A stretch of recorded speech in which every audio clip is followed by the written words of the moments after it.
everybody, it's Chris Besanoy, or Chris B from CSB Security Inc. with another informative video. Today we're going to talk about Cannabis Act and video surveillance. Before I move forward, a little bit of a disclaimer. What I'm about to tell you is based on my experience over the past 5 years dealing with Health Canada, over 310 compliant security system designs, 53 attestations, 100 site visits, dealing with other consultants in the industry, other integrators, but it is my opinion and your opinions may vary. So, video surveillance in the Cannabis Act. How much different is it from the ACMPR to the Cannabis Act? The answer is not much.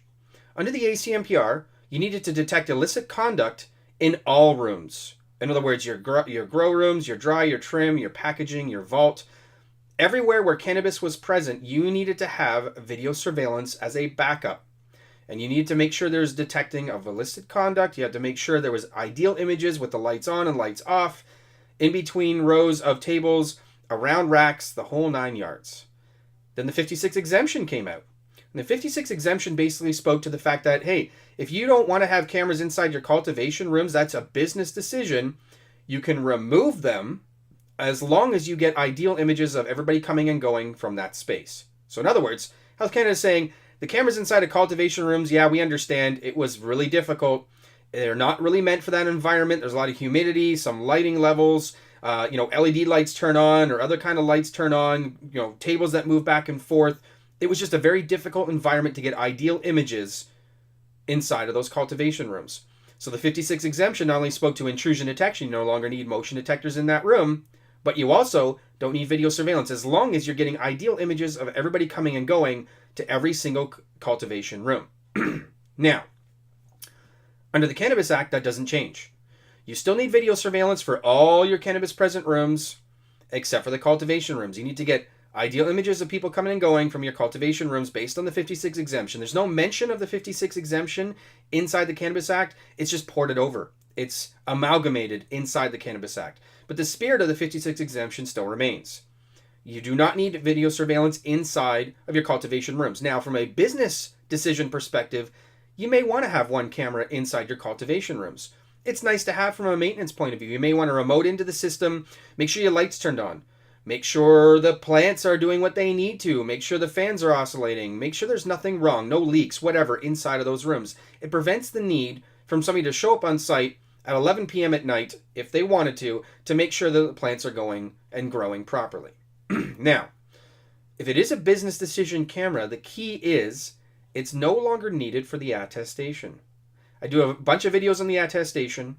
Here's a freebie for you.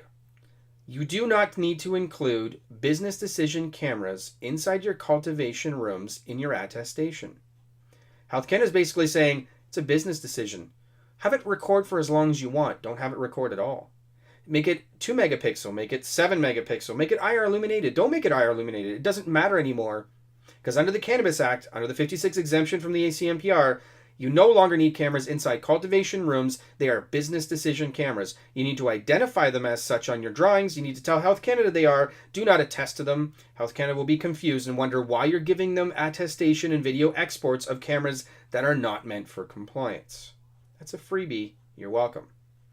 You still need cameras everywhere else, though. You still need cameras inside your secured storage room, your vault, your dry, your packaging, your trim, your hallways, your front entrance gates. You still need to have ideal images at your fence line. There's still a number of things that you need to do.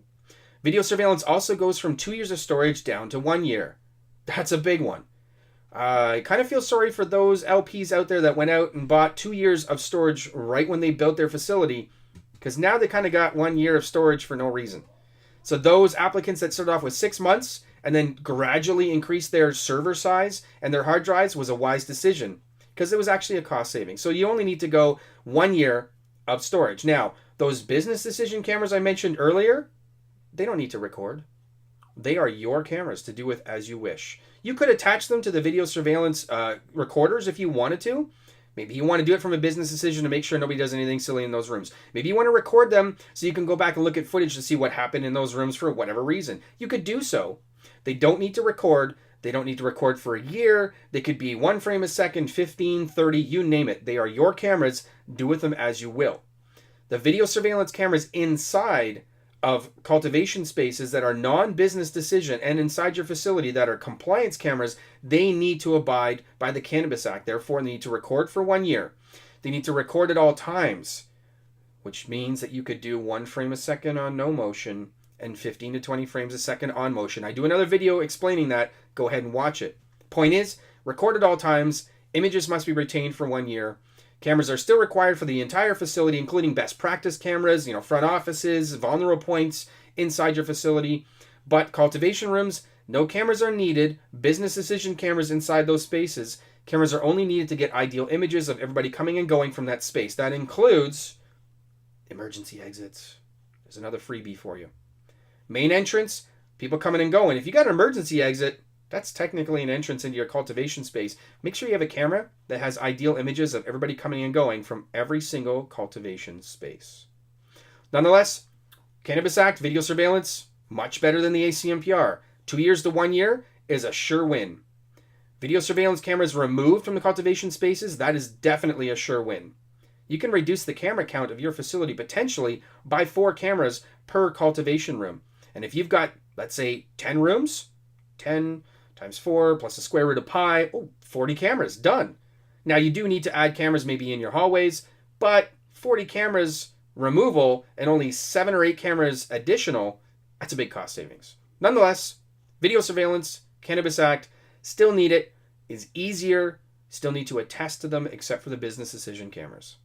If you want to know more about video surveillance, the platforms you should use, the pros and cons of using certain cameras, there are some things that we do talk about, as in 360-degree cameras versus single cameras versus 5 megapixel, 8 megapixel. There are things that you should know. Reach out to me. I'll let you know what they are. Ask your questions. Once again, it's Chris Besanoy, CSB Security Inc. We do many videos. Follow us on YouTube. Thanks for watching. We'll see you at the next video.